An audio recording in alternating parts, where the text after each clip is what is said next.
Chapter 46। ये क्या हुआ था मुझे? वो आदमी एक पल को ठिठक गया।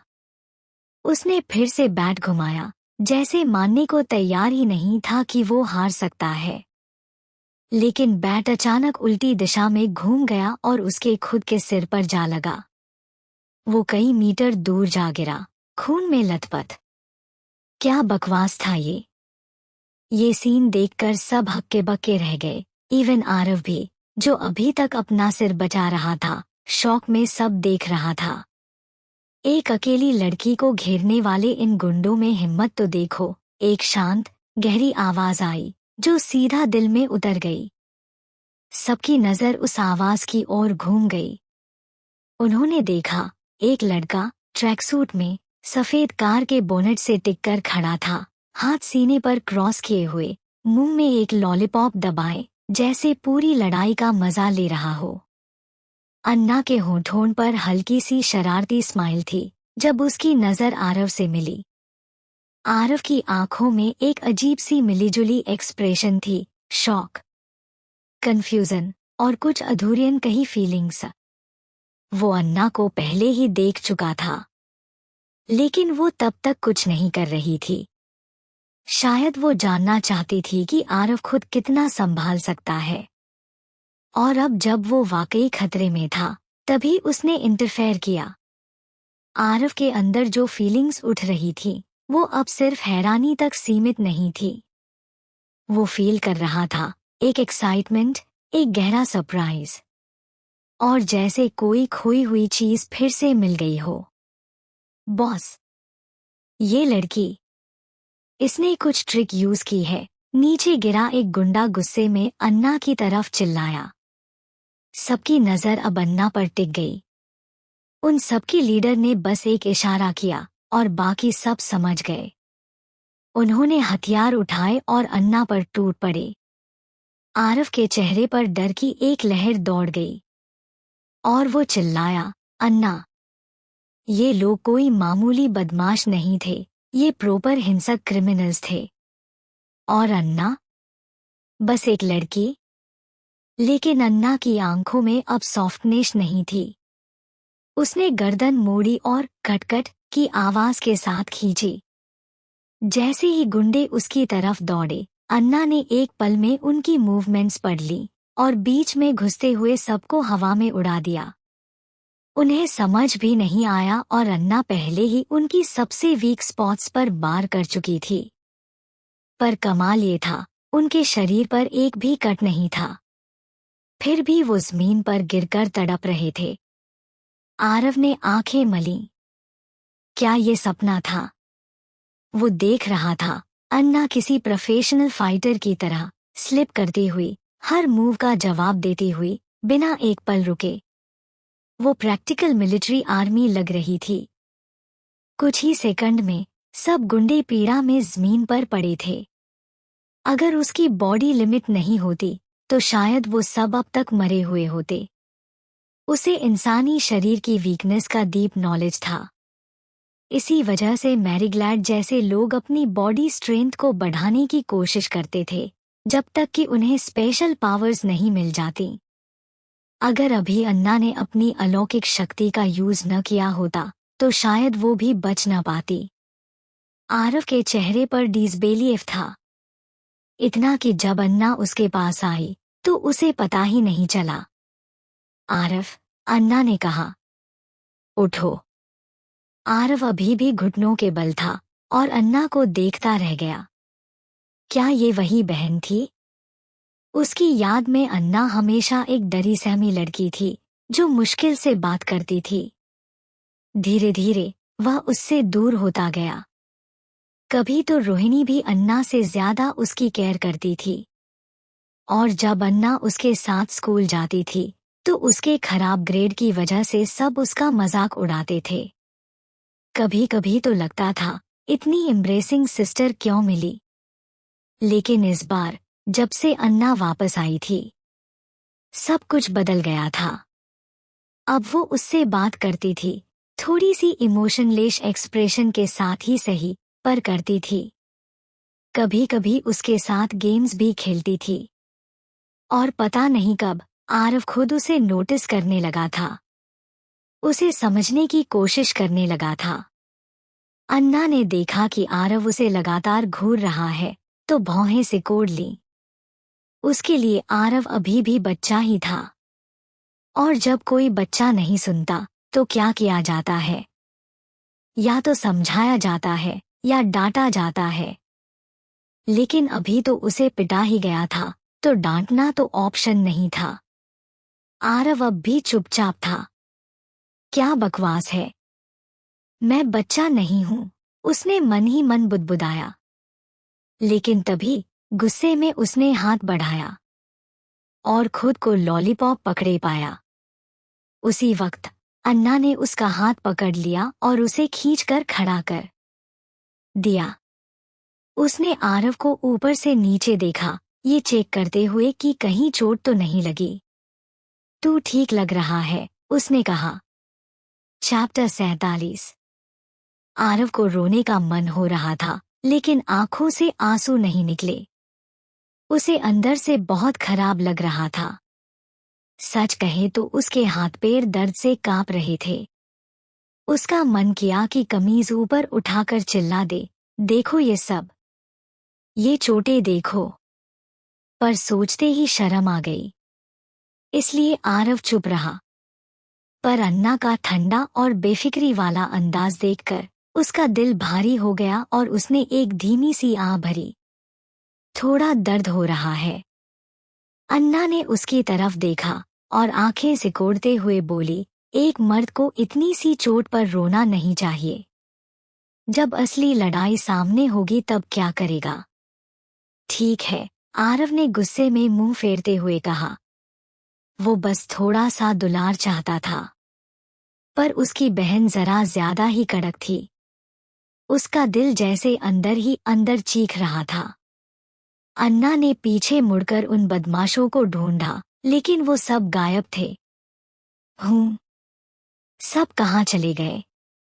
आरव ने चिढ़कर कहा, भाग गए।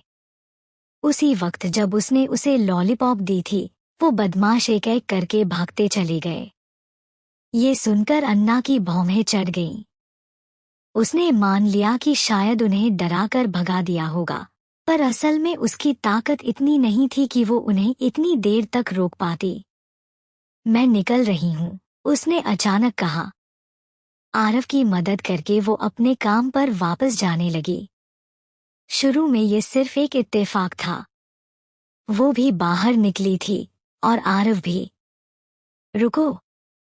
आरव ने अचानक आवाज लगाई। अन्ना पलटी। उसका लहजा थोड़ा अजीब था जब उसने पूछा, तुम यहाँ कैसे पहुंची? बस ऐसे ही निकल रही थी, अन्ना ने जैसे बात टाल दी। असल में वो बस यूं ही वहां से गुजर रही थी। लेकिन ये शरीर जिसकी यादें उसके अंदर थीं, वो आरव से बहुत जुड़ी हुई थी। उसका असली मन तो किसी के करीब जाने का नहीं था। अपने पिछले जन्म में वो एक अनाथ थी, जिसे प्यार मोहब्बत का कोई अंदाजा नहीं था। पर इस शरीर की यादों की वजह से उसे कुछ लोगों से अजीब सा जुड़ाव महसूस होता था। आरव ने बस ओह कहकर बात खत्म की। तो मैं निकल रही हूँ, अन्ना ने कहा। आरव चुपचाप खड़ा रहा। उसकी आंखों में कुछ ऐसा था जिसे समझ पाना मुश्किल था। शायद मायूसी, या शायद कुछ और। उसके हाथ में पकड़ा लॉलीपॉप अब लगभग टूट ही चुका था। तुमने अब तक क्लास अटेंड नहीं की ना? अन्ना को अचानक याद आया। हाँ। क्या चाहो तो मैं तुम्हें घर छोड़ दूं? अन्ना ने पूछा। आरव थोड़ा हैरान हुआ। अन्ना सीधी अपनी कार की तरफ बढ़ी। एक बटन दबाते ही दरवाजा खुल गया। उसने पीछे मुड़कर आरव की तरफ देखा और मुस्कुराते हुए कहा, आ जाओ।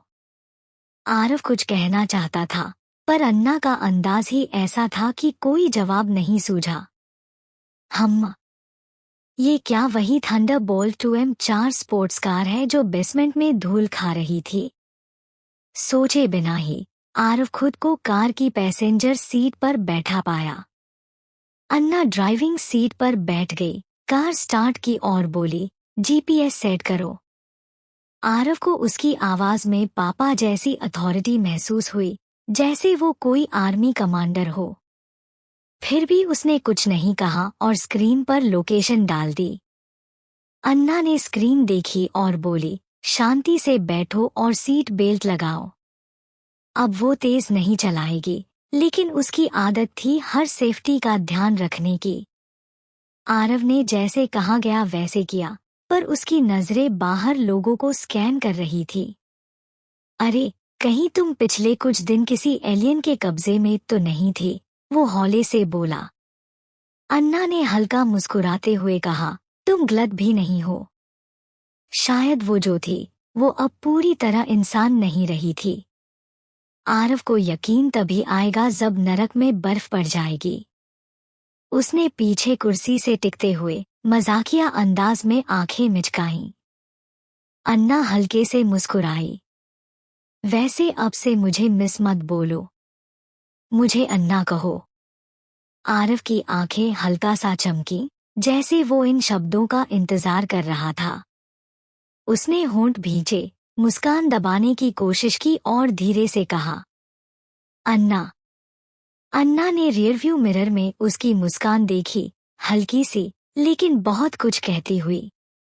उसकी आंखों में हल्का सा शरारती टिमटिमाहट थी। तुम ये नहीं पूछोगी कि मैं उनसे क्यों भिड़ा? आरव ने पूछा। ड्राइव करते हुए अन्ना बोली, क्यों? उसे लगा आरव बस उसका ध्यान खींचना चाहता है। आरव का दिल थोड़ी देर तक अंदर ही अंदर उलझा रहा। उसे लगा शायद उसे ही बात शुरू करनी होगी। कुछ दिन पहले स्कूल में एक लड़की को कुछ बाहरी लड़के तंग कर रहे थे। मैंने देखा और बीच में आ गया, उन्हें भगा दिया। पर आज क्लास जाते वक्त उन्हीं में से एक ने मुझे घेर लिया। उसके लहजे में एक रिबिल जैसी शान थी, जैसे वो लड़ाई से डरता नहीं बल्कि सीना तान के खड़ा होता है। चैप्टर 48। अन्ना ने बड़ी सहजता से हम्मा कहा। आरव ने सोचा था कि अन्ना उसे डांटेगी या कुछ कहेगी, लेकिन उसे सिर्फ एक सीधा सादा हम्मा सुनने को मिला। इससे आरव थोड़ा सा निराश हो गया। तुमने अपनी पहचान क्यों नहीं बताई? अगर लोगों को उसकी असली पहचान पता होती तो शायद उनमें उस पर उंगली उठाने की हिम्मत नहीं होती। अपनी ताकत दिखाने का कोई फायदा नहीं है, आरव ने ठंडे स्वर में कहा। ड्राइव के दौरान एक छोटी सी खामोशी आई। अन्ना ने एक नजर आरव पर डाली। उसके सुंदर चेहरे पर एक तरह की अकड़ी हुई उदासीनता झलक रही थी। वह हल्के से मुस्कुराई और बोली, तुम बहुत सख्त हो। कठोर होना कई बार फायदेमंद होता है, लेकिन नुकसान भी उसी तरह साथ आता है। अन्ना के लिए जब तक वह अपना मकसद पूरा कर सकती थी, बाकी बातें उसके लिए बेमतलब थीं।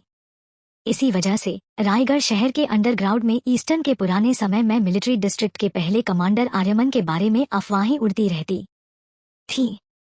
उसे लोग न सिर्फ एक ह्यूमन वेपन मानते थे, बल्कि एक बेशर्म हत्यारा भी कहते थे। वह विरोधियों से हमला न करने का वादा करता और फिर अगले ही दिन उन पर मिसाइल से वार कर देता। उसका बहाना, जंग में सब जायज है। चाहे यह तारीफ हो या ताना, आरव के माथे पर हल्की सलवटें आ जाती। कुछ देर बाद अन्ना ने फिर कहा, अगली बार अगर ऐसी सिचुएशन आए और अगर तुम जीत नहीं सकते तो बस भाग जाना। आरव थोड़ा चौंक गया। कहने को तो ये लाइन बहुत सिंपल थी, लेकिन उसमें गजब की गहराई थी। थोड़ी ही देर में कार उस जगह पहुंच गई जहां आरव अपनी क्लासेस लेता था। यह एक शानदार फायर आर्म्स शूटिंग क्लब था। अन्ना को मालूम था कि यहाँ ज्यादातर staff retired army officer, special forces या स्नाइपर रहे थे। यहाँ पढ़ाई करने वाले या तो बहुत अमीर और पावरफुल फैमिली से थे या फिर रायगढ़ के हाई रैंकिंग अफसरों के बच्चे थे। रोहिणी भी यहाँ एडमिशन लेना चाहती थी, लेकिन वसुंधरा ने उसे मना कर दिया था। उसका कहना था कि एक लड़की के लिए तलवारबाजी और बंदूक से लड़ना सही नहीं। वसुंधरा ने कहा था कि शूटिंग जैसी स्किल सीखने का कोई फायदा नहीं और इससे रोहिणी के लिए भविष्य में अच्छा रिश्ता ढूंढना भी मुश्किल हो जाएगा। वसुंधरा खुद भी एक साधारण बैकग्राउंड से थी और उसकी सोच भी उसी तरह थी, हमेशा लड़कों पर डिपेंड रहने वाली। उसे यह समझ नहीं आया कि यार्डली फैमिली, जिससे रोहिणी आती थी, असल में एक मिलिट्री वंश था जो रायगढ़ सोसाइटी के सबसे रॉयल और ताकतवर परिवारों में से एक था। और ऐसे परिवारों में बच्चों का किसी स्किल में एक्सपर्ट होना जरूरी होता था। अगर रोहिणी बंदूक तक सही से नहीं चला सकती थी तो वो इस वर्ल्ड में टिक ही नहीं सकती थी। आखिरकार इतने बड़े परिवार की बेटियां सिर्फ शादी की मोहरें नहीं होती, उन्हें खुद भी कुछ साबित करना पड़ता था। वसुंधरा की रोकटोक के अलावा एक और वजह थी, खुद रोहिणी। कहा जाता है कि उसने पहले भी कुछ क्लासेस ली थी, लेकिन जब मुश्किलें बढ़ी तो उसने हार मान ली थी। इधर अन्ना अपनी उंगलियों से स्टीयरिंग व्हील पर हल्के से टैप कर रही थी, उसकी नजर सामने के शूटिंग क्लब पर टिकी थी। तभी आरव, जो अंदर जा रहा था, वापस आया और कार के दरवाजे पर नॉक किया, थोड़ा अधीर दिखते हुए। अन्ना ने उसकी तरफ देखा, उसकी नजरों में हल्की जिज्ञासा थी। उस पल आरव ने मन ही मन सोचा, मेरी बहन वाकई अलग है। अब उसे कुछ कहने की भी जरूरत नहीं पड़ती, उसकी नजर ही सब बोल जाती है। अगर तुम फ्री हो तो मेरे साथ अंदर चलो, आरव ने कैजुअली कहा, लेकिन अपनी नाक खुजलाने की उसकी छोटी सी हरकत उसकी शर्मिंदगी बयां कर रही थी। अन्ना ने फिर से सामने शूटिंग क्लब की ओर देखा। दूरी और साउंड प्रूफिंग के बावजूद उसे हल्की हल्की गोलियों की आवाजें सुनाई दे रही थी। यह आवाजें उसे एक्साइट कर रही थी, जिससे वह अंदर से हल्का बेचैन हो गई थी। एक सोल्जर के लिए गन सिर्फ एक हथियार नहीं होती, वो उसका साथी होती है। सीधे जवाब देते हुए वह बोली, ठीक है। वैसे भी वह इस क्लब के इंस्ट्रक्टर के टैलेंट को लेकर भी काफी क्यूरियस थी, जो रायगढ़ का ऑफिसर और एक प्रोफेशनल स्नाइपर रह चुका था। अन्ना के हामी भरते ही वह कार से बाहर आ गई और बड़ी सहजता से दरवाजा बंद कर दिया। आरव थोड़ा हैरान रह गया। उसे लगा था कि अन्ना मना कर देगी। फिर वह उसे शूटिंग क्लब के अंदर ले गया। गेट पर पहुंचकर आरव ने अपना एंट्री कार्ड दिखाया। एक क्विक स्वाइप के साथ गेट खुल गया और दोनों अंदर चले गए। क्लब के अंदर एक बड़ी बिल्डिंग के हॉल में बहुत सारी स्क्रीन लगी हुई थी, जिन पर क्लब के हर मेंबर की शूटिंग प्रैक्टिस लाइव दिखाई जा रही थी। हर स्क्रीन पर डिटेल्स थी, हाइट, वेट, एज, आईडी, कौन सा गन टाइप यूज करते हैं, रीलोडिंग का एवरेज टाइम, हिट रेट और उनका शूटर बनने का कंपैटिबिलिटी रेट। हॉल के सेंटर में एक घूमने वाली चेयर पर एक नौजवान बैठा था, मिलिट्री यूनिफॉर्म पहने हुए। उसके हाथ में कॉफी का कप था और वह स्क्रीन पर डाटा को बड़ी बारीकी से देख रहा था। मिस्टर अनिकेत, यह हमारे क्लब के सभी मेंबर्स का कंप्लीट डेटा है, एक असिस्टेंट ने आकर रिपोर्ट दी। अनिकेत ने हल्के से सिर हिलाया। उसकी नजर स्क्रीन पर लगातार घूम रही थी, जैसे कोई चीता अपने शिकार की तलाश में हो। ठीक है, अब तुम जा सकते हो, उसने शांत लेकिन वजनदार आवाज में कहा। चैप्टर 48। उसी वक्त सबसे दूर वाली निगरानी स्क्रीन पर एक लड़का और एक लड़की की आकृतियां नजर आईं। जैसे ही पहला चेहरा दिखा, तुरंत एक के बाद एक उसकी डिटेल स्क्रीन पर चमकने लगी। नाम, आरव यार्डली। ऊंचाई 180 सेंटीमीटर। वजन 60 किलोग्राम। उम्र 15 साल। अक्सर इस्तेमाल की जाने वाली gun Falcon AF-53 small calibre pistol. औसत हिट स्कोर 9.5। औसत रीलोड टाइम 2 सेकंड। अनिकेत की भौहें हल्के से सिकुड़ी जब उसने स्क्रीन पर आरव की रिपोर्ट को गौर से पढ़ना शुरू किया। उसका हिट स्कोर और रीलोड टाइम वाकई ध्यान देने लायक था। उधर आरव को इस बात का जरा भी अंदाजा नहीं था कि जब उसने दरवाजे पर अपना मैग्नेटिक कार्ड स्वाइप किया तो उसकी सारी जानकारी सीधे निगरानी स्क्रीन पर फ्लैश हो गई थी। लेकिन अन्ना को एक अजीब सा एहसास हो गया था, जैसे कोई उन्हें चुपचाप देख रहा हो। यह हत्यारों जैसा अलर्ट होना अब उसकी फितरत बन चुका था। भले ही वो देख नहीं पा रही थी कि उन्हें कौन मॉनिटर कर रहा है, पर उसे पूरा यकीन था कि उन पर नजर रखी जा रही थी। उसकी नजर अचानक आरव के हाथ में पकड़े मैग्नेटिक कार्ड पर गई, फिर वो बगल में लगे एक छोटे से निगरानी कैमरे की तरफ मुड़ी। अन्ना के होठों पर हल्की सी मुस्कान आ गई। सब समझ गई थी वो। निगरानी कक्ष में अनिकेत की नजर भी इस पल अन्ना पर पड़ी। उसकी छोटी सी हरकत और होठों पर खेलती मुस्कान ने उसे चौंका दिया। उसका अब तक शांत चेहरा पहली बार थोड़ा बदला। काफी स्ट्रॉन्ग एंटीस्पाइंग इंस्टिंक्ट है, अनिकेत ने हल्के से कमेंट किया। अब उसने एक स्क्रीन पर अन्ना का दृश्य जूम इन करना शुरू कर दिया। मिस्टर आरव, प्लीज इस तरफ आइए, क्लब का एक स्टाफ बहुत विनम्रता से बोला। आरव, जो इस प्रोसेस से अच्छी तरह वाकिफ था, बिना किसी झिझक के स्टाफ के पीछे चल पड़ा। स्टाफ ने पहली बार अन्ना को देखा था, इसलिए बड़ी शालीनता से बोला, मैडम, हम शूटिंग रेंज के पास पहुंच रहे हैं। कुछ लोग साइलेंसर यूज करते हैं, कुछ नहीं। अगर आपको नॉइस से डर लगे तो आप ईयरमफ्स पहन सकती हैं। अन्ना ने मुस्कुराते हुए सिर हिलाया, नो थैंक्स। इतने सालों से बंदूकें संभालने के बाद गोली की आवाज उसे डरा नहीं सकती थी। आरव ने उसकी तरफ एक नजर डाली। अन्ना बड़ी ही कॉन्फिडेंस से खड़ी थी, जैसे कोई लीडर अपने वर्कस्पेस का निरीक्षण कर रहा हो। गोली बंदूक तो छोड़ो, अगर सामने टैंक भी आ जाता शायद अन्ना फिर भी एक कदम पीछे न हटती। असल में आरव का अंदाजा बिल्कुल सही था। अगर टैंक आ भी जाता तो अन्ना न सिर्फ टिकी रहती बल्कि उसे खत्म करने का तरीका भी ढूंढ लेती। जैसे ही वो शूटिंग रेंज के अंदर पहुंचे, गोलियों की टप टप की आवाजें पूरे हॉल में गूंजने लगी। यह रेंज काफी बड़ी थी, हर शूटर के लिए एक अलग अलग प्रैक्टिस एरिया बना हुआ था। इसके अलावा एक खास स्नाइपर ट्रेनिंग जोन और एक स्टैंडर्ड शूटिंग जोन भी था। अन्ना की भौहें हल्के से उठीं। इम्प्रेसिव सेटअप है, वह मन ही मन सोचने लगी। हालांकि नॉर्मल शूटिंग और स्नाइपिंग में जमीन आसमान का फर्क होता है। सटीक निशाना तो जरूरी था ही, पर एक असली स्नाइपर के लिए छुपकर रहना और दुश्मन पर नजर रखना भी उतना ही जरूरी था। सटीक शूटिंग बेसिक क्वालिटी थी, बाकी स्किल स्पेशल ट्रेनिंग से निखारी जाती थी। मिस्टर आरव, क्लब के स्टाफ ने उन्हें एक केस पकड़ाया।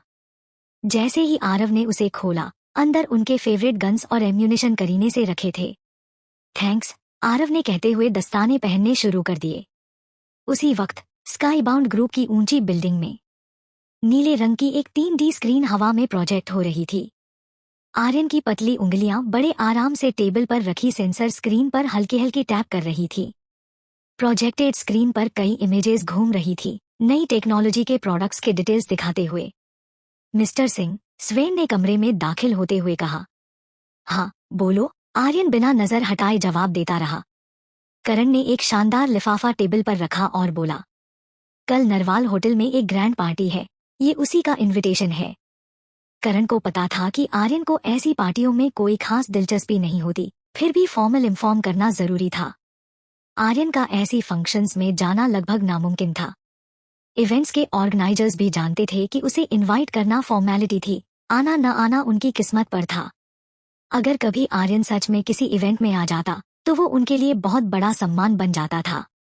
आर्यन ने बस हल्के से गुनगुनाया और स्क्रीन पर फोकस बनाए रखा। काफी देर बाद उसने अपना काम रोककर पूछा, क्या यार्डली फैमिली भी आएगी? करण थोड़ा चौंका, फिर फौरन समझ गया कि आर्यन किस यार्डली फैमिली की बात कर रहा था।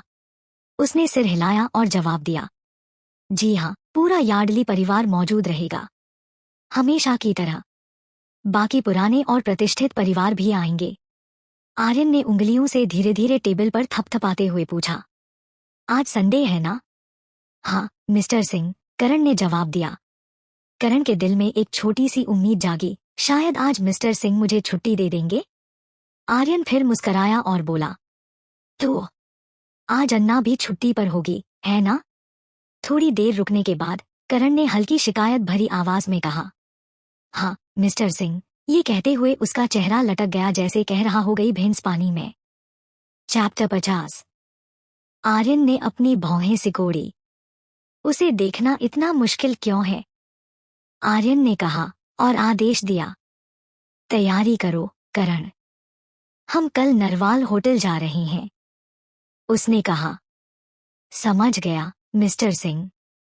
वही दूसरी और शूटिंग क्लब में। आरव के बगल में बैठी लड़की कौन है? अनिकेत ने अपने पास बैठे शूटिंग क्लब मैनेजर से पूछा। मैनेजर ने आगे झुककर देखा और बोला, मुझे पक्का नहीं है, लेकिन वो हमारी स्टूडेंट नहीं लगती, शायद पहली बार आई हो। अनिकेत की तेज नजरें हल्की सिकुड़ गईं। एक फौजी के लिए किसी को पहचानना बस नजर का काम नहीं होता, उनका बर्ताव, चाल और उनकी मौजूदगी भी सब कुछ बता देती है। आरव के बगल में बैठी उस लड़की की चाल ढाल, बर्ताव और असाधारण सतर्कता देखकर एक बात साफ थी, वो भी किसी मिलिट्री ट्रेनिंग से जुड़ी रही होगी। असल में आरव से ज्यादा अनिकेत उस लड़की की तरफ खिंच रहा था। आरव ने बिल्कुल टेक्स्ट बुक जैसी परफेक्ट शूटिंग पोजीशन ली, उसकी उंगली ट्रिगर के आसपास मुड़ी हुई थी। एक पल में ही बारूद की हल्की गंध हवा में फैल गई। 9.8। अन्ना हंस पड़ी, बुरा नहीं है। आरव ने भी मुस्कुराकर अपनी प्रैक्टिस जारी रखी। अपने कंधे को थोड़ा और रिलैक्स करो और बाएं हाथ को ढीला छोड़ो। स्कोर बेहतर होगा, अन्ना ने सुझाव दिया। आरव ने भौहें चढ़ाई, लेकिन उसकी बात मानते हुए फिर से निशाना साधा। 10 अंक। स्क्रीन पर उसका स्कोर चमकने लगा। आरव ने अन्ना की तरफ देखा और मुस्कुरा दिया। लेकिन तुम्हारी बाह में उतनी ताकत नहीं है कि ये पोजीशन ज्यादा देर तक पकड़ सको। शूटिंग के लिए तुम ठीक हो, लेकिन स्नाइपर बनने के लिए नहीं, अन्ना ने ईमानदारी से कहा। आरव की मुस्कान एक पल में गायब हो गई। क्या मेरी तारीफ करना इसे जान से मार देगा? अन्ना ने पास रखी बंदूकों की ओर देखा। भले ही ये हथियार विदेशी स्टैंडर्ड जैसे एडवांस न हों, लेकिन इनके बेसिक मैकेनिज्म वही थे। तभी कुछ लड़के वहां आ पहुंचे। उन्होंने आरव को देखकर पुकारा, आरव।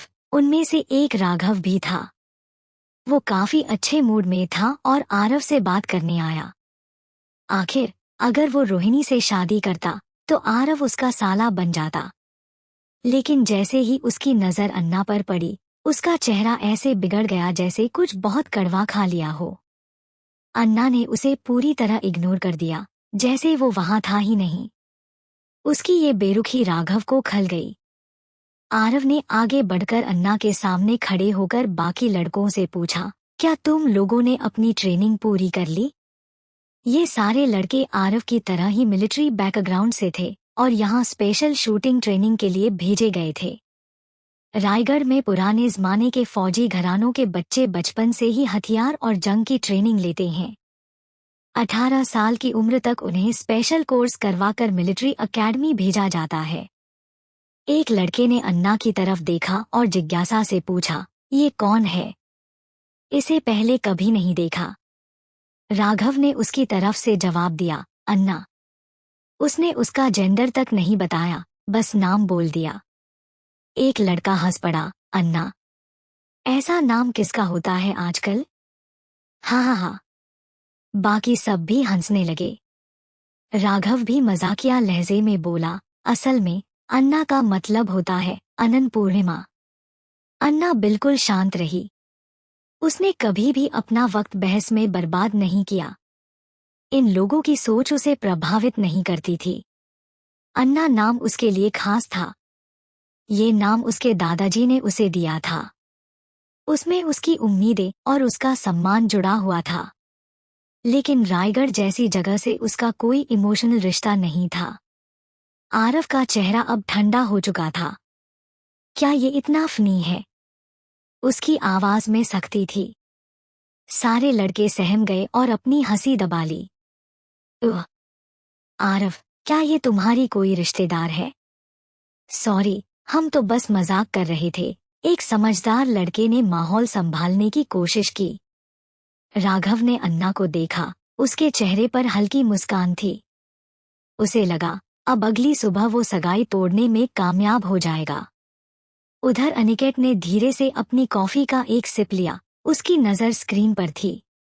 उसने एक बटन दबाया, स्क्रीन कई छोटी छोटी विंडो में बदल गई, हर एक पर किसी ना किसी लड़के की डिटेल दिखाई देने लगी। उसने आरव और राघव का डेटा देखा। बाकियों का रिकॉर्ड सामान्य था, लेकिन एक और नाम पर उसकी नज़र ठहर गई। वो लड़की जो बेहद शांत और साधारण सी दिख रही थी, लेकिन उसकी हरकतों में एक खास सलीका और सटीकता थी। उसने देखा कि उसने कैसे आरव की शूटिंग टेक्निक को सुधारा। अनिकेत की नज़रों में अब नई दिलचस्पी थी। चैप्टर 52।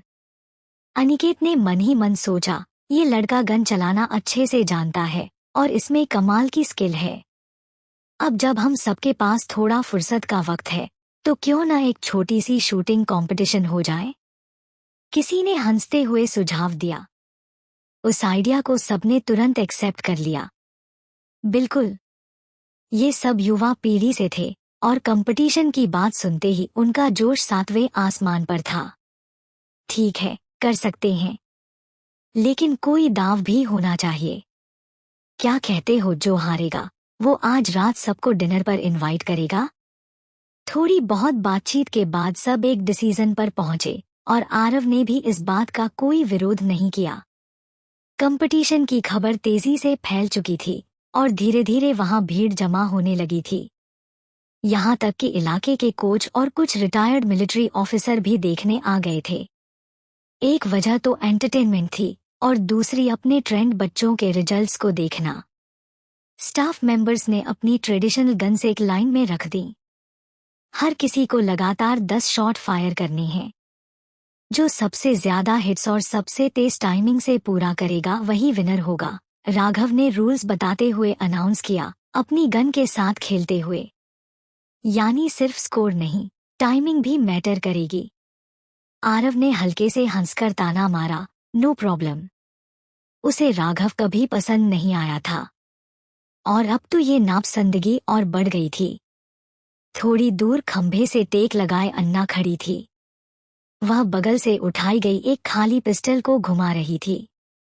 जैसे ही उसने उसे हाथ में लिया, मानो पूरे शरीर में कोई आग सी फैल गई हो।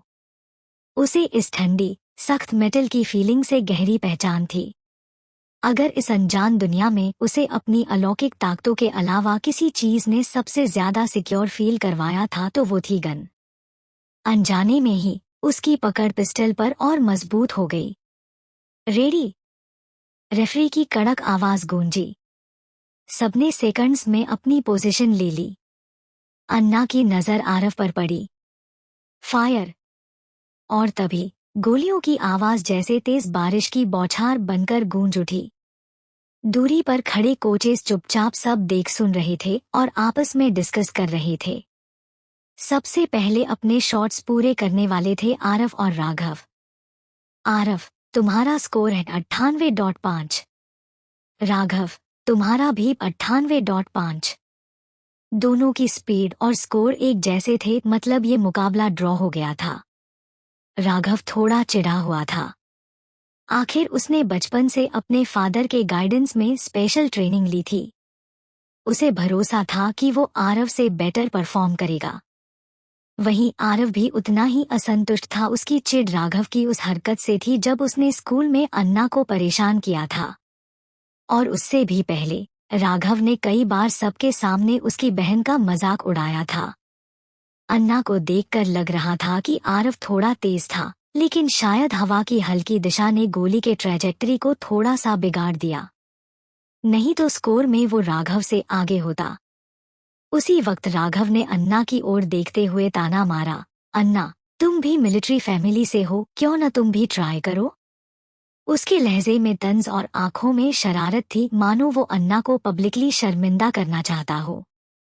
उसे पता था यार्डली फैमिली में सिर्फ आरव ने शूटिंग की ट्रेनिंग ली थी, अन्ना ने नहीं। और आज उसे मौका मिला था पुराने स्कूल वाले अपमान का बदला लेने का।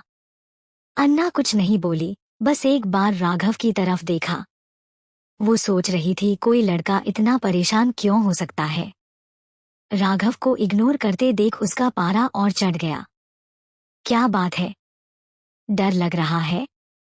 या फिर गन पकड़ने से भी डरती हो? हाँ, मिलिट्री फैमिली का बच्चा और गन से डर? मजाक लग रहा है, किसी ने चिढ़ाते हुए कहा। सच में? अन्ना, तुम में तो इतनी हिम्मत होनी चाहिए कि ऐसे खतरनाक नाम वाले लड़के से मुकाबला कर सको। और हंसी का फव्वारा छूट पड़ा। किसी को नहीं पता था कि अन्ना असल में लड़की है। न राघव ने बताया, न आरव ने। सबने यही मान लिया कि वो कोई लड़का है, यार्डली परिवार की किसी ब्रांच का बेटा। राघव, ये सब किस लिए? आरव की आवाज अचानक सख्त हो गई। राघव थोड़ा चौंका। आरव, मुझे यकीन नहीं हो रहा तुम उसकी साइड ले रहे हो। उसे याद था स्कूल में जब जब अन्ना का मजाक उड़ाया गया, आरव कभी आगे नहीं आया। लेकिन आज तो वो खुद उसे शूटिंग क्लब लाया और अब उसकी तरफ से बोल भी रहा है। अन्ना ने एक कदम आगे बढ़ाया। होंठों पर हल्की सी ठंडी मुस्कान थी। राघव की तरफ एक तीखी नजर डाली, सिर्फ 2 सेकंड के लिए। लेकिन उन्हीं 2 सेकंड्स में राघव की रीढ़ में जैसे बर्फ घुस गई हो। अन्ना ने अपना हाथ आरव की तरफ बढ़ाया। बिना कुछ कहे आरव ने अपनी गन उसे पकड़ा दी। पकड़ाते वक्त उसे याद आया, अरे इसमें तो बुलेट्स खत्म हो गई हैं। अन्ना ने पिस्टल हाथ में घुमाई, उसका वजन महसूस किया और फिर बिना कुछ कहे वो उस जगह की तरफ बढ़ गई जहां गन मैगजीन रखे थे। चैप्टर 52। एक तेज पकड़ और स्विच के साथ पलक झपकते ही अन्ना ने मैगजीन बदल दी। अचानक जो लोग उसका मजाक उड़ा रहे थे उनके चेहरे की मुस्कान गायब हो गई। सब अचंभित रह गए उसकी चाल देखकर। दूर बैठे कुछ रिटायर्ड आर्मी ऑफिसर्स की आंखें चमक उठीं। उसने मैगजीन इतनी जल्दी कैसे बदल दी? एक और अधिकारी ने सिर हिलाया, मुझे टाइम तो नहीं देखा, लेकिन क्या ये ज्यादा तेज नहीं था? शायद वो लोग भी उससे तेज न हों। जो हालात सामने थे उसमें ऐसा लग रहा था जैसे बंदूक उसके शरीर का हिस्सा हो। सब कुछ बिना किसी रुकावट के हुआ जैसे पलक झपकते। आरव की आंखों में चमक आ गई। उसकी नजर अन्ना से हट नहीं रही थी। उधर अनिकेत, जो स्क्रीन पर ध्यान लगाए था, अचानक चौकन्ना हो गया। उसने धीरे से अपना कॉफी कप नीचे रखा। अन्ना कुछ कदम चलकर उस जगह पहुंची जहां आरव ने थोड़ी देर पहले फायर किया था। फिर उसने हाथ उठाया और बोली, आरव फोकस करो। आरव एक पल के लिए चौंका, फिर अन्ना की शूटिंग पोजीशन देखी, बिल्कुल परफेक्ट। क्या अन्ना मुझे कोई परफॉर्मेंस दिखा रही है? उसने तुरंत ध्यान केंद्रित किया, अन्ना के हर मूवमेंट को गौर से देखा। अन्ना ने ट्रिगर दबाते हुए हल्की सी मुस्कान दी। 10 राउंड्स लगातार दागे गए। इतनी तेजी थी कि कोई रिएक्ट भी करता उससे पहले ही सारे शॉट्स हो चुके थे। ये बहुत तेज था। हाँ, इतनी स्पीड कैसे? राघव ने तंज कसा, अगर मैं तुम्हें भी 10 राउंड फायर करने दूं तो तुम भी कर लोगे। उसका इशारा था कि अन्ना बस अंधाधुंध फायरिंग कर रही थी, कोई टारगेटिंग नहीं। राघव को ये मानने में दिक्कत हो रही थी कि अन्ना एकदम से शार्प शूटर बन गई हो। तभी स्क्रीन से आवाज आई और सबका ध्यान उसकी तरफ गया। 100 अंक? क्या मैंने सही सुना? इतनी स्पीड में 100 पॉइंट्स? हर कोई हक्का बक्का रह गया। कुछ को शक हुआ कि शायद सिस्टम ही गड़बड़ है, लेकिन स्कोरिंग सिस्टम पूरी तरह से शॉट की लोकेशन के हिसाब से काम करता था, यानी गलती की कोई गुंजाइश नहीं थी। राघव को यकीन ही नहीं हुआ। नहीं हो सकता, वो 100 पॉइंट कैसे बना सकती है? बंदूक से निकला धुआं अभी थमा भी नहीं था कि अन्ना ने एक कपड़े से उसे पोंछा, फिर उसे अपने हाथ में घुमाते हुए आरव की तरफ बढ़ाया। समझ आया, उसकी आवाज एक टीचर जैसी थी। आरव ने सिर हिलाया। उसकी आंखों में अब सिर्फ रिस्पेक्ट था। हाँ, समझ गया। स्टूडेंट्स शांत नहीं थे और कोचिंग टीम, जो प्रोग्रेस चेक करने के लिए दूर खड़ी थी, खुद और भी ज्यादा हैरान थी। वे सब कभी आर्मी में थे, यहाँ तक कि रायगढ़ शहर के बेस्ट शूटर भी माने जाते थे। उन्हें हर शॉट टारगेट पर लगाना आता था, लेकिन वो पहले एम लेते थे। जबकि इस सन की लड़की ने बिना टारगेट लिए शॉट फायर कर दिए। इतनी स्पीड से कोई कैसे फायर कर सकता है? उसने मुश्किल से निशाना लिया, फिर भी हर शॉट बिल्कुल सेंटर पर लगा। ऐसा लग रहा था जैसे उसने चीटिंग की हो। हमें तो शक है कि कहीं उसकी गन में ऑटो टारगेटिंग सिस्टम तो नहीं। बाद में उसकी बंदूक जरूर चेक करेंगे। तुमने चीट किया होगा, राघव ने अन्ना पर आरोप लगाया। उसकी नजरें ठंडी हो गईं। लेकिन बाकी लड़के सहमत नहीं थे। नहीं यार, ये सिस्टम फूल प्रूफ है। और हमने देखा अन्ना ने सारे शॉट टारगेट पर मारे। ओह अन्ना, मैंने तो तुम्हें कभी सीरियसली लिया ही नहीं, पर तुम तो सच में दमदार निकली। सॉरी, पिछली बातों को दिल पे मत लेना। अन्ना, अब से हम फ्रेंड्स, ओके? चलो, पार्टी मेरी तरफ से। चाहे लड़कियों से मिलना हो या मस्ती करनी हो, सब मैं अरेंज करूंगी। है अन्ना, मुझे भी सिखाओ ना। तुमने ये कैसे किया? ये सब टीनेजर्स थे, ना पूरी तरह बच्चे ना बड़े। लेकिन जैसे ही उन्होंने अन्ना की पावर देखी, सबने अपना रुख बदल लिया। इंसानों का स्वाभाविक स्वभाव ताकतवर की तरफ झुकना। कुछ देर पहले तक जो अन्ना नाम से चिढ़ते थे, अब उसी को प्यार से बुला रहे थे। राघव के अंदर जलन की आग भड़क उठी। ऐसा लग रहा था जैसे किसी ने उसे सबके सामने थप्पड़ मार दिया हो। अन्ना ने पहले तो बाकियों को एक शांत मुस्कान दी, फिर राघव की ओर देखा। उसकी आवाज मुलायम थी, लेकिन उसमें तंज छुपा था। एक बड़े इंसान के तौर पर क्या आपके लिए ये मान लेना इतना मुश्किल है कि कोई आपसे बेहतर हो सकता है? इस एक लाइन ने राघव के अंदर आग लगा दी, लेकिन वो एक शब्द भी नहीं बोल पाया। सच बताओ मिस्टर राघव, आज आपको क्या हो गया है? अन्ना से कोई प्रॉब्लम है क्या? नहीं तो उसे बार बार टारगेट क्यों कर रहे हो?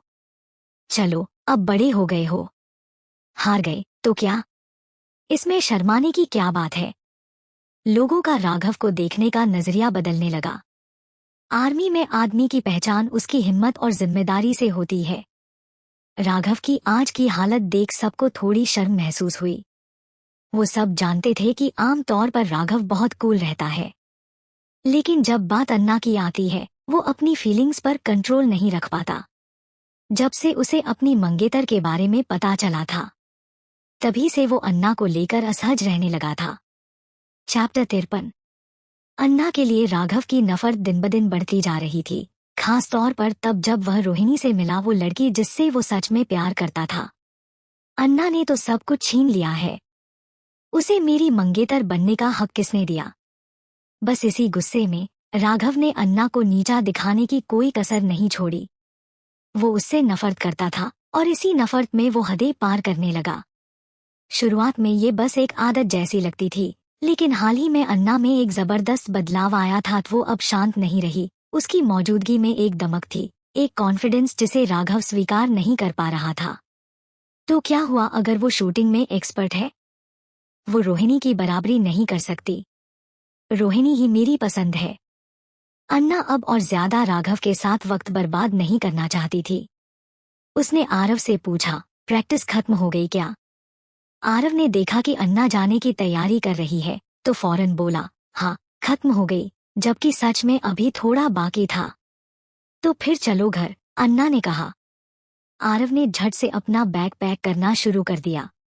अन्ना, आरव, तुम लोग खाना नहीं खाओगे? ये मेरा ट्रीट है, सबसे कमजोर परफॉर्मर ने जोर से आवाज दी। नहीं, थैंक्स, अन्ना ने ठंडे अंदाज में जवाब दिया। मैं हेल्दी खाना प्रेफर करती हूँ। आरव के चेहरे से साफ लग रहा था कि वो सोच रहा है, खुद ही खा लो यार। उसने बैग उठाया और अन्ना के पीछे हो लिया। बाकी लड़के बस हसरत से देखते रह गए। वो लोग उस शार्प शूटर से बस एक खाने की दूरी पर थे। जैसे ही अन्ना और आरव निकल गए, कोचिंग टीम जो दूर से सब देख रही थी तेजी से वहां पहुंची। उनके भारी और मजबूत कदमों से बाकी लड़कों की हालत कुछ पल के लिए कांपने जैसी हो गई। क्या सीन चलने वाला है? Good evening sir. सर। सभी ने कोचों को सैल्यूट किया। कोच सीधे उस जगह पहुंचे जहां अन्ना ने थोड़ी देर पहले फायर किया था। उन्होंने उस गन को उठाया और बार बार उसकी जांच करने लगे। लड़कों की आंखें फटी की फटी रह गईं। वहीं दूसरी तरफ राघव अन्ना और आरव को जाता देख अंदर से तिलमिला उठा। बस अन्ना, अब और नहीं। मैं कल तुझे सबक सिखाऊंगा। अनिकेत ने अन्ना की प्रोफाइल सिस्टम में अपलोड की और ऑर्डर दिया, चेक करो इसे। कुछ मिनटों में दूसरी तरफ से अन्ना की पूरी डिटेल अनिकेत के पास ट्रांसफर हो गई। वो चौंक पड़ा, ये वही लड़की है। वो अन्ना थी, रायगढ़ मिलिट्री डिपार्टमेंट के कर्नल अरविंद यार्डली की सबसे बड़ी बेटी। अनिकेत के होठों पर एक धीमी मुस्कान फैल गई। लगता है इस बार की मेरी ट्रिप फालतू नहीं गई। कार ड्राइव करते हुए अन्ना ने स्टीयरिंग पर हाथ टिका लिया और एक लंबी सांस ली। क्या हुआ अनु? आरव ने पूछा। अब उसे उसके निकनेम से बुलाने में बिल्कुल सहज हो चुका था। अन्ना की भौहें सिकुड़ गईं। क्या उस बूढ़े आदमी को ग्लूकोमा, मोतियाबिंद या शॉर्ट साइटेडनेस है क्या? आरव कुछ पल चुप रहा, फिर धीरे धीरे समझ गया। क्या आप दादाजी की बात कर रही हो? तो और क्या, अन्ना झुंझला गई। वो मुझे ऐसे लड़के से शादी क्यों कराना चाहते हैं जो एक औरत से भी ज्यादा नाजुक, बेकार और कमजोर है? आरव ने अपनी नाक के ब्रिज को हल्के से छुआ और बिना कुछ कहे चुप रहा। अपने समय में राघव जैसे लड़के को अन्ना बहुत पहले ही शूट कर चुकी होती। वहां जो लोग जिंदा बचे वो सच्चे वॉरियर्स थे। औरत हो या मर्द, जवान हो या बूढ़े, उनमें दम था, स्टील की तरह। लगता है अब अन्ना को दादाजी से खुलकर बात करनी पड़ेगी। भले ही राघव ने सगाई तोड़ी न हो, अन्ना अब इस रिश्ते को खत्म करने के लिए पूरी तरह तैयार थी। अनु, आरव ने धीरे से पूछा, क्या तुम अब भी उससे शादी करने वाली हो?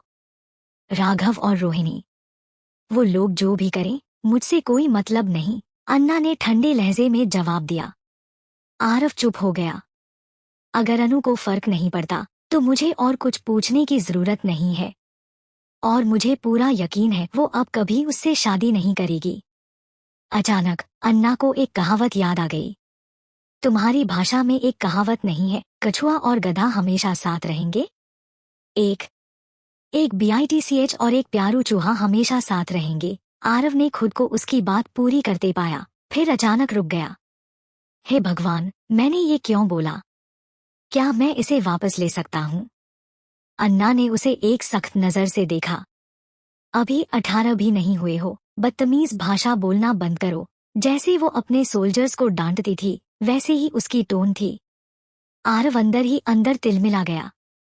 तुमने ही तो शुरुआत की थी। तभी उस समय गुरुगुरर रियरव्यू मिरर में अन्ना ने देखा कि आरव के पेट से आवाज आ रही थी।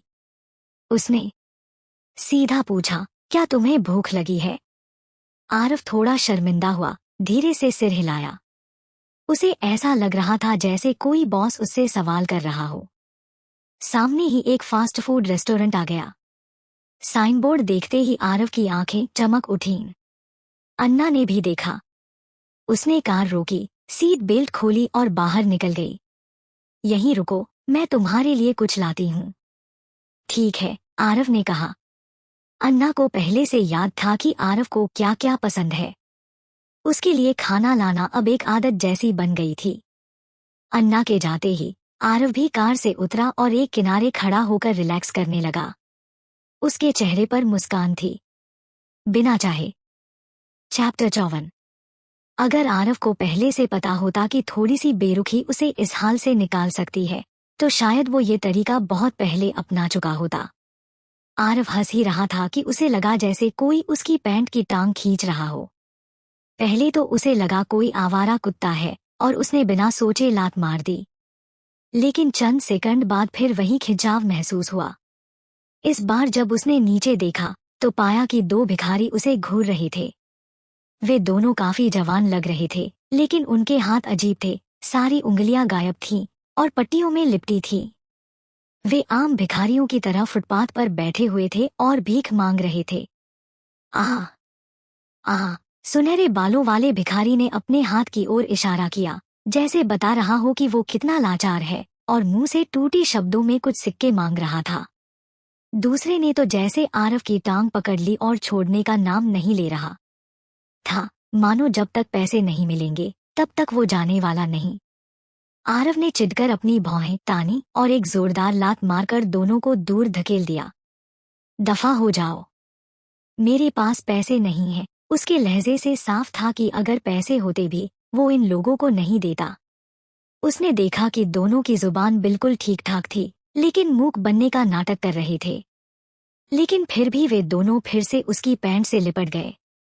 आह आह, भिखारी अब और जोर से चिल्लाया और पास खड़ी महंगी कार की ओर इशारा करने लगा, जैसे कह रहा हो कि आरव झूठ बोल रहा है, क्योंकि वो तो ऐसी शानदार गाड़ी में घूम रहा है। फिर उसने अपने पट्टियों में लिपटे हाथ को दिखाया और मुंह की ओर इशारा करके चिल्लाया, आह, जैसे कह रहा हो, मैं अपाहिज हूँ, मुझे पैसे दो। दूसरे ने भी ऐसा ही किया। आरव का चेहरा तमतमा गया। इतने सालों में पहली बार ऐसे भिखारियों से पाला पड़ा था जो पैसे के लिए इस तरह पीछे पड़ जाते हैं। उधर अन्ना ने अपनी शॉपिंग पूरी की ही थी और एक फास्ट फूड जॉइंट से बाहर निकली थी कि उसकी नज़र एक आदमी और औरत पर पड़ी जो उसके सामने से गुजर रहे थे। वे खाना पैक करवाकर जल्दी में जा रहे थे, लेकिन अन्ना को कुछ अलग सा महसूस हुआ। उनके पास से बारूद जैसी कोई अजीब गंध आ रही थी। हालांकि शक हुआ, लेकिन उसने ज्यादा ध्यान नहीं दिया और अपनी कार की ओर बढ़ गई।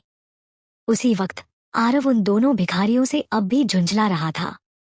उन दोनों को आखिर एक अमीर आदमी मिल गया था, तो अब वे उसे आसानी से छोड़ने वाले नहीं थे। दफा हो जाओ, आरव ने झल्लाते हुए कहा। भिखारियों को कब से इतना हक मिल गया कि वो जबरदस्ती पैसे ऐंठे। थोड़ी दूरी पर खड़ी अन्ना ने उसकी आवाज सुन ली थी। उसे लगा कुछ गड़बड़ है और वो तुरंत उसके पास आ गई। क्या हुआ? अन्ना ने पूछा। काफी मशक्कत के बाद आरव ने अपने पैरों को उनसे छुड़ाया। कुछ नहीं, ये दो भिखारी चिपक गए थे। अन्ना ने जमीन पर पड़े दोनों की तरफ देखा। भिखारी? लेकिन इनके हाव भाव तो किसी और ही चीज का इशारा कर रहे थे। लो पैसे और निकलो यहां से, आरव ने गुस्से में कहा। वो किसी भी तरह की परेशानी से दूर रहना चाहता था, इसलिए उसने फैसला किया कि कुछ पैसे दे ही देता है। उसने जेब से 2 नोट निकाले और उन्हें फेंकने ही वाला था कि तभी अन्ना ने उसकी कलाई पकड़ ली। उसे वो दोनों कुछ जाने पहचाने लगे। उसने आरव का हाथ छोड़ा और धीरे से उनके सामने आ गई। जैसे ही भिखारी पैसे लेने को बढ़े, अन्ना उनके बीच आकर खड़ी हो गई। उन्होंने सर उठाकर अन्ना की तरफ देखा। ये लड़की इतनी जानी पहचानी क्यों लग रही है? क्या हमने इसे पहले कहीं देखा है? उनमें से एक ने अनजाने में बुदबुदाया। आरव ने नाक सिकोड़ ली। अरे तुम तो गूंगे थे ना? भिखारी झट से चुप हो गया, जैसे कुछ बोला ही न हो। अन्ना के चेहरे पर एक धीमी मुस्कान उभरी। मुझे भी लग रहा है कि हम पहले मिल चुके हैं। भिखारियों की आंखें चौड़ी हो गईं। उन्होंने अन्ना को गौर से देखा और फिर जैसे बिजली सी कौंध गई। आह! भूत! वे डर के मारे चिल्लाए, कुछ कदम पीछे हटे और फिर उल्टे पांव भाग लिए। अब उन्हें पैसे नहीं चाहिए थे। आरव दंग रह गया। अब ये क्या तमाशा है? यहाँ रुको और मेरा इंतजार करो। अन्ना ने उसे उसका खाना थमाया और तेजी से उनके पीछे दौड़ पड़ी। भिखारी ऐसे भागे जैसे सचमुच भूत देख लिया हो। तभी जाकर रुके जब एक संकरी गली में जाकर छुप सके और दीवार से टिककर सांसें लेने लगे। क्या वो मर नहीं गई थी? एक ने घबराकर कहा।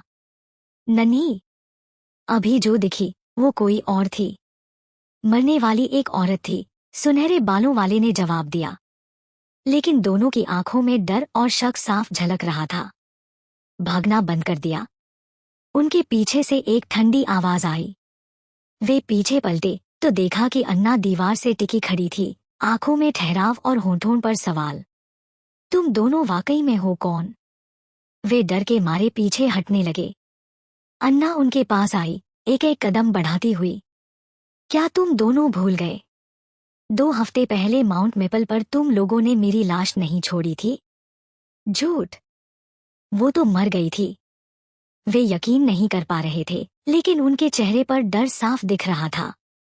अन्ना की नजरें उनके हाथों और पैरों पर टिक गईं, उसकी यादें लौटने लगीं। प्लीज स्टिकर देकर प्रोत्साहन करना न भूले। चैप्टर 55। दोनों भिखारियों की उंगलियां कटी हुई थी और चलते समय उनके शरीर का बैलेंस भी पूरी तरह बिगड़ा हुआ लग रहा था, जो साफ बता रहा था कि उनके लोअर बॉडी में कोई बड़ी परेशानी है। बाजार का कोने की गली में आकर वह दोनों छुप गए।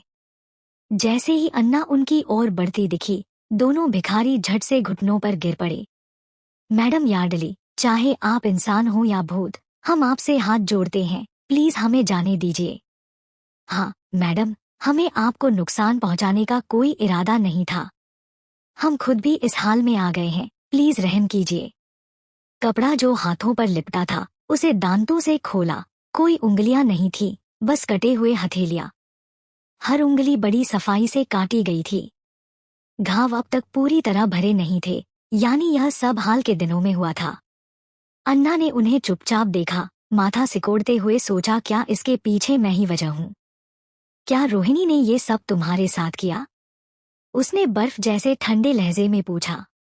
लॉजिक यही कहता था कि इस हालत के पीछे रोहिणी ही हो सकती है, मगर अगर वो वाकई इतनी क्रूर होती तो इनकी जान ले लेती। सिर्फ उंगलियां काटने का क्या मतलब? भिखारियों ने एक दूसरे को देखा, फिर अचानक मुड़कर भाग निकले। अन्ना ने कुछ पत्थर उठाए, हल्के से हाथ में तौला और अपनी कलाई घुमाकर सीधा उनके घुटनों के पीछे फेंका।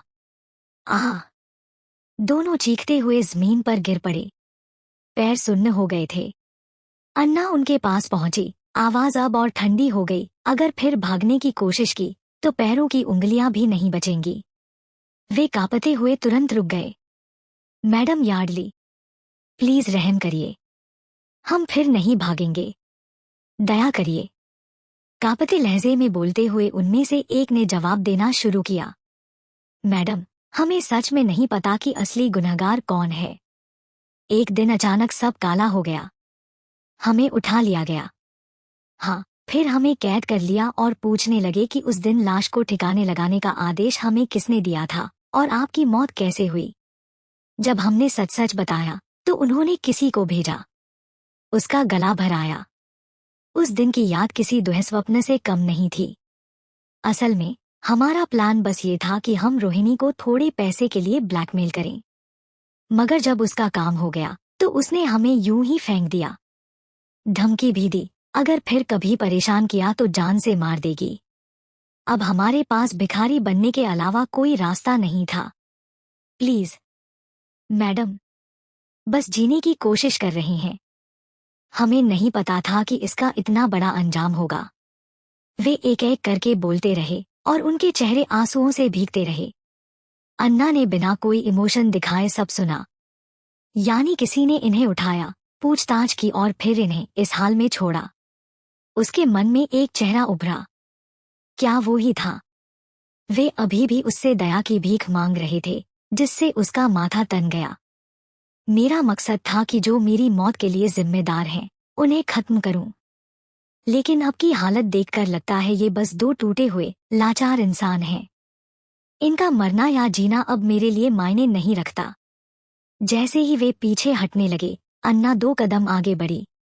उनके सामने खड़े होकर उसने ऊपर से नीचे तक उन्हें देखा। आवाज में अब कोई नरमी नहीं थी। तुम्हारा जीना ही तुम्हारी सबसे बड़ी सजा है। इसे मेरी तरफ से बदला समझो। इतना कहकर वो मुड़ी और गली से बाहर निकल गई। दोनों को उसकी बात का मतलब समझ नहीं आया। बस एक ही बात समझ में आई, वो आज बच गए हैं। मगर जब आदमी अपनी मर्दानगी और हाथ खो देता है, तब जिंदा रहना और मर जाना एक जैसा हो जाता है। दूसरी तरफ कार में आरव फ्राइज खा रहा था, लेकिन अन्ना अभी तक नहीं लौटी थी। वो कॉल करने ही वाला था कि ड्राइवर की तरफ का दरवाजा खुला और अन्ना अंदर आ बैठी। उसकी उंगलियां फोन की स्क्रीन पर चल रही थी।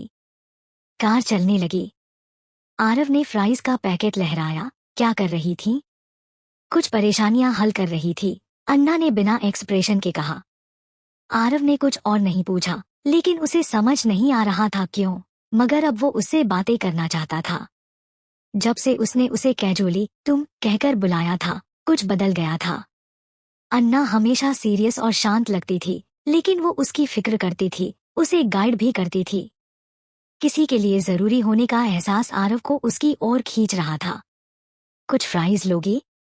आरव ने थोड़े झिझकते हुए पूछा। अन्ना ने फ्राइज की तरफ देखा, फिर मना कर दिया। नहीं, तले हुए खाने में नाइट्राइट्स बनते हैं, पचने में भारी, ऑयली और गैस्ट्रिक परेशानियां देते हैं।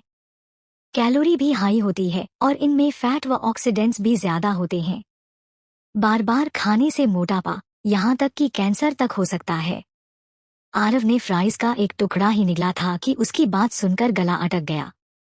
खांसी। खांसते खांसते जैसे तैसे चुप हुआ और फिर बुदबुदाया, तो फिर मेरे लिए खरीदा क्यों? प्लीज डियर रीड स्टिकर देकर प्रोत्साहन करना न भूले। चैप्टर 56। अन्ना ने स्टीयरिंग व्हील कसकर पकड़ लिया और एक अजीब सी नजर से आरव की तरफ देखा। तुम्हें ये अच्छा नहीं लगा? आरव थोड़ा झिझका, जैसे कुछ समझ नहीं पाया हो। उसके पास कहने के लिए शब्द नहीं थे। भले ही अन्ना बस एक साधारण बात कह रही थी, लेकिन उसके कहने के अंदाज में एक ऐसी ताकत थी जिसे नजरअंदाज करना मुश्किल था। ऐसा लग रहा था कि अगर उसने जो कहा वो सच न भी हो, तो भी अब वही होगा। जैसे अगर ये खा लिया तो पक्का कैंसर हो जाएगा। ये बात उसने ऐसे कही कि सच लगने लगी। जब अन्ना और आरव यार्डली मेशन लौटे तो संयोग से वो अरविंद के साथ ही पहुंचे। आरव ने मेन गेट खोला और देखा कि वसुंधरा और रोहिणी अरविंद के साथ हंसी ठिठोली कर रही थी। दोनों अपनी नई ड्रेस दिखा रही थी और एक्साइटेड होकर बातें कर रही थी। इसके ठीक उलट अन्ना और आरव को जैसे ही उन्होंने अंदर कदम रखा, एकदम अजनबी सा फील हुआ। अरविंद ने जैसे ही दोनों को साथ में आते देखा, उसके चेहरे का एक्सप्रेशन हल्का सा बदला। उसकी नज़र कुछ सेकंड तक अन्ना पर रुकी रही, फिर बड़ी सी स्माइल के साथ वो आरव की ओर मुड़ा। बेटा आरव, वापस आ गए तुम। आज की शूटिंग प्रैक्टिस कैसी रही? आरव ने हमेशा की तरह थोड़ा रूखा जवाब दिया, जैसी हर बार होती है। अरविंद को इससे फर्क नहीं पड़ा। आरव वैसे भी ज्यादा बातूनी नहीं था। अब उसकी नजर अन्ना पर गई। उसे अन्ना को देखे हुए 1 हफ्ता हो गया था और अब वो उसे और भी शार्प लगी। जब उसने अन्ना को गौर से देखा, अन्ना ने उसकी नजरों को बिना डरे सीधा जवाब दिया। उसकी ठंडी, मजबूत आंखों ने अरविंद को बेचैन कर दिया। ये मेरी बेटी है, अरविंद ने सोचा, और इस तरह की निगाहों से मुझे देख रही है जैसे मैं कोई अजनबी हूँ। एक लड़की को एक लड़की जैसा ही बिहेव करना चाहिए। देखो खुद को लड़कों जैसे कपड़े पहने घूम रही हो। कुछ तो शर्म होनी चाहिए तुम्हें, उसने गुस्से में कहा। हालांकि उसने नाम नहीं लिया, लेकिन सब समझ गए कि ये बातें अन्ना के लिए थीं। वसुंधरा ने फौरन अपनी ड्रेस नीचे रखी और अन्ना की ओर उंगली करते हुए बोली, अन्ना, ये क्या पहन रखा है? कुछ मैनर्स हैं या नहीं? तुम्हारे पापा कुछ सिखाने की कोशिश कर रही हैं। मेरी बात न सही, कम से कम उनकी तो सुनो। अन्ना को टोकने का जो मौका वसुंधरा को मिला, वो पीछे हटने वाली नहीं थी। अरविंद जब घर पर नहीं होता था, तो वसुंधरा कभी कुछ कहने की हिम्मत नहीं करती थी। वो अन्ना की ठंडी नजरों से डरती थी। इस बीच रोहिणी ड्रेस ट्राई कर रही थी और सारा ड्रामा एंजॉय कर रही थी। माँ, कैसी लग रही हूँ? उसने पूछा। बहुत प्यारी लग रही हो। मेरी बेटी तो हर चीज में सुंदर लगती है, वसुंधरा ने गर्व से कहा। अन्ना खामोश रही। ना कुछ कहा, ना कुछ रिएक्ट किया। उसे ऐसे लोगों से बहस करने में कोई दिलचस्पी नहीं थी जो उसकी नज़र में मायने नहीं रखते। आरव ने भौहें सिकोड़ ली। वही सब फिर से शुरू हो गया था। बचपन से यही होता आया था। वसुंधरा कुछ बोलेगी, रोहिणी उसमें ड्रामा डाल देगी और अरविंद सीधा अन्ना पर चिल्लाएगा। आरव को वसुंधरा से नफरत थी और रोहिणी का फेक बर्ताव उसे बर्दाश्त नहीं था, चाहे उसने कितनी भी बार उसका साथ देने की कोशिश की हो। अरविंद वैसे ही पहले से चिढ़ा हुआ था और अब वसुंधरा की बातों ने उसमें और आग लगा दी। बड़ों का अपमान कर रही हो? जमीन पर घुटनों के बल बैठो, अरविंद गरजा। उसकी आवाज सुनकर वसुंधरा और रोहिणी दोनों चौंक गईं। इस बार आरव अपनी बहन का साथ देना चाहता था, लेकिन जैसे ही वो आगे बढ़ा, अन्ना ने उसकी कलाई पकड़ ली। और तुमने मुझे कब किसी का अपमान करते देखा? अन्ना की आवाज बर्फ जैसी ठंडी थी। वसुंधरा फौरन अरविंद को शांत करने के लिए बीच में आ गई। डार्लिंग, प्लीज शांत हो जाओ। अन्ना हमेशा ऐसी ही रही है। मुझे इसकी आदत हो गई है। अभी तो तुम आए हो, अपना मूड क्यों खराब कर रहे हो? ये गुस्सा तुम्हारी हेल्थ के लिए ठीक नहीं है। आरव की आंखें सिकुड़ गईं। वसुंधरा का ये सांत्वना असल में आग में घी डाल रही थी। वो खुद को विक्टिम दिखा रही थी और ये साबित करने की कोशिश कर रही थी कि अन्ना हमेशा से ही गलत थी। जैसा कि उम्मीद थी, अरविंद ने वसुंधरा को एक तरफ किया और अन्ना की ओर देखा। क्या तुम सोचती हो कि मैं घर पर नहीं रहता तो तुम्हें कोई कुछ नहीं कहेगा? क्या तुम इतनी बिगड़ गई हो कि मेरी बातों की कोई अहमियत ही नहीं रही? अरविंद के सवाल लगातार अन्ना पर बरस रहे थे। एक फौजी का दबदबा उसके हर लफ्ज में झलक रहा था। आरव तक थोड़ा सहम गया। वसुंधरा और रोहिणी तो खुद पीछे हट गईं, डर से या ड्रामे की खुशी में, समझना मुश्किल था। लेकिन अन्ना की एक्सप्रेशन वैसी ही रही, बिल्कुल साइलेंट लेकिन इंटेंस। उसने हल्का सा सिर झुकाया, फिर कहा, मैं समझ नहीं पा रही हूँ। जंगली जानवर भी अपने बच्चों के साथ बराबरी का व्यवहार करते हैं। आप मुझसे इतनी नफरत क्यों करते हो? अरविंद गुस्से से उबल पड़ा। क्या बकवास कर रही हो? दूर खड़ी शांता और शेरी दोनों चुपचाप एक सांस भरकर पीछे हट गईं। अरविंद एक बार फिर वही कर रहा था, अन्ना पर चिल्लाना। अन्ना शायद फैमिली लव को नहीं समझती थी, लेकिन इतना तो जानती थी कि जानवर भी अपने बच्चों में भेदभाव नहीं करते। फिर अरविंद की उसके प्रति इतनी नफरत क्यों? क्या ये सब सच में बस विरासत की वजह से था? आरव ने अन्ना की ओर देखा। उसके चेहरे पर ना गुस्सा था ना दुख, बस एक अजनबी सी ठंडक। वो अब इस घर और इस फैमिली से दिल से कट चुकी थी। चपते, ये सोचते ही आरव का दिल बेचैन हो गया। उसे डर लगने लगा, क्या एक दिन अन्ना भी मेरे साथ वैसा ही बर्ताव करेगी जैसा वो दूसरों के साथ करती है? अन्ना, घुटनों के बल आओ, अरविंद ने सख्ती से कहा। उसे यकीन नहीं हो रहा था कि उसकी बेटी खुलेआम उसका विरोध करेगी, लेकिन हुआ वही। इस शरीर के बायोलॉजिकल पिता होने के बावजूद आपको मुझसे ऐसी अधीनता की उम्मीद करने का कोई हक नहीं है। खून के रिश्ते को यूज करके पावर दिखाना बहुत ही घटिया तरीका है, अन्ना ने ठंडे और ताने भरे लहजे में जवाब दिया। अरविंद ने कभी इतना गुस्सा महसूस नहीं किया था। आर्मी में रहते हुए भी उसने कभी अन्ना जैसा तीखा और जिद्दी प्रतिद्वंदी नहीं देखा था। अपनी ही बेटी से इस तरह का सीधा टकराव उसके बाप होने के घमंड को तोड़ रहा था। वो गुस्से में पागल हो गया। मेज पर जोर से हाथ मारते हुए वो खड़ा हो गया। तुम जैसे बिगड़ैल बच्चे, अगर मैंने आज तुम्हें सबक नहीं सिखाया तो तुम सच में सोचने लगोगे कि तुम दुनिया को जैसे चाहो वैसे चला सकते हो। अपनी फौजी यूनिफॉर्म पहने हुए अरविंद ने 2 कदम आगे बढ़ाए और हाथ उठाया। चटाक, एक तेज थप्पड़ की आवाज पूरे हॉल में गूंज गई। हर कोई चौंक गया, लेकिन अरविंद ने अन्ना को नहीं मारा था, उसने आरव को थप्पड़ मारा था। जब अरविंद का हाथ नीचे आया तो आरव अन्ना के सामने खड़ा था और थप्पड़ सीधा उसके गाल पर पड़ा था। आरव, अरविंद ने हैरानी से देखा, अपना हाथ पीछे खींचते हुए। तुम क्या कर रहे हो? यहाँ तक कि अन्ना भी हैरान थी। उसे उम्मीद नहीं थी कि आरव उसके लिए थप्पड़ खाएगा। आरव का गाल लाल और सूजा हुआ था। उसके चेहरे पर हाथ का निशान साफ दिख रहा था। यह साबित करता था कि थप्पड़ कितना जोर से पड़ा था। आरव ने अरविंद की आंखों में आंखें डालकर कहा, आवाज शांत लेकिन मजबूत थी, पापा, आपको अन्ना को नहीं मारना चाहिए था। मैं उसका बाप हूँ। अगर मैं कहूँ कि वो इसके लायक है तो है।